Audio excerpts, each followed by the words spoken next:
একটা নতুন মুভি দেখলাম, অর্জুন সন অফ বিজয়ন্তী। এই মুভিটা কেমন সেটার ব্যাপারে কথা বলবো। এই মুভিটা কি এক্সট্রা অর্ডিনারি কোনো অ্যাকশন মুভমেন্ট রয়েছে, না এন্ডিংটা খুবই ভালো এবং মুভির স্টোরি কাজটাও বেসিকটা আপনাদেরকে বলবো, সাধারণত ভালো লাগবে। ভিডিওটা পুরোটা দেখুন।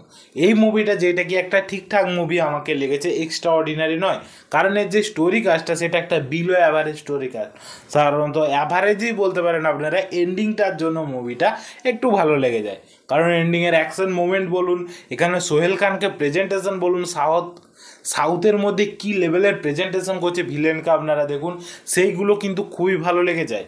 এবং এর যে স্টোরি কাজটা, এখানে একটা সাধারণ ছেলে যে কি তার সাধারণত প্রথম থেকে সে তার মাকে খুব ভালোবাসে, সেই জিনিসটা আপনারা দেখতে পাবেন। তার জন্য কেক নিয়ে যায় প্রত্যেকটা বার্থডেতে, এবং তারপর হঠাৎ করে কি টার্ন আসে যে তার মায়ের সঙ্গে তার পুরোপুরিভাবে ছাড়াছাড়ি হয়ে যায়, তার মা তাকে আর দেখতে চায় না, সেই জিনিসটা আপনারা মুভির মধ্যে দেখতে পাবেন।